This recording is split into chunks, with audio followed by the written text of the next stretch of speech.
సంబంధిత శాఖ పంపించి దాని పరిష్కారం అయ్యేటట్టు చూస్తాం. గౌరవ సభ్యులు బండారు లక్ష్మారెడ్డి గారు.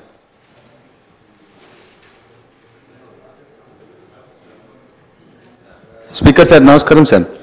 ముఖ్యంగా ఉప్పల్లో లేక్స్ చాలా ఉన్నాయి సార్. మా దగ్గర చెరువులు నాచారం, కాప్రా, రామంతపూర్, ఉప్పల్లో ఈ లేక్లలో మెయిన్గా గుర్రం టెక్క వచ్చి అస్సలు క్లీన్ చేయడం లేదు.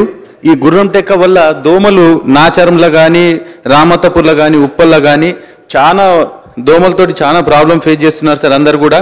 కాబట్టి వీళ్ళందరూ కూడా ఆ గుర్రం టెక్క తీయాలి, ప్లస్ ఆ లేక్స్ అన్నీ కూడా డెవలప్ చేస్తే బాగుంటుంది సార్.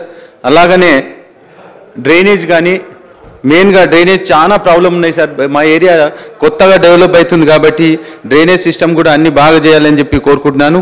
అట్లే సీఎం రిలీఫ్ ఫండ్ కూడా చాలా మటుకు రావడం లేదు సార్.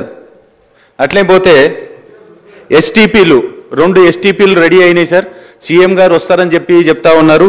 అది వచ్చినప్పుడు కూడా ఇనాగ్రేషన్కు వచ్చినప్పుడు 100 bed hospital last health minister Harish Rao గారు 100 బెడ్ హాస్పిటల్ ఇచ్చింది సార్. అదే దినం కూడా ఈ హాస్పిటల్ కూడా ఓపెన్ చేయాలని చెప్పి కోరుకుంటున్నాను సార్.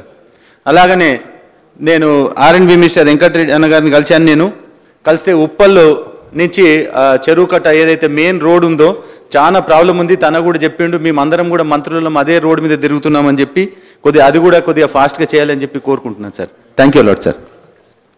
సార్ గౌరవ సభ్యులు లక్ష్మారెడ్డి గారు చెప్పినట్టు సార్ ఆ ఎస్టీపీల విషయం కూడా తొందరగా పూర్తి చేపిస్తాం. దాంతోపాటు ఆ రోడ్డు విషయం కూడా ఇప్పటికే అధికారులకు ఆదేశించడం జరిగింది. మీ ఆగిపోయిన ఫ్లైఓవర్ బ్రిడ్జ్ కూడా కేంద్ర మంత్రి గడ్కరీ గారు దృష్టికి తీసుకొచ్చి త్వరగా పూర్తి చేస్తట్టు దాని మీద మన ఢిల్లీలో రివ్యూ కూడా పెట్టాం. అది కూడా త్వరలో పూర్తి చేస్తున్నాం. గౌరవ సభ్యులు మేడిపల్లి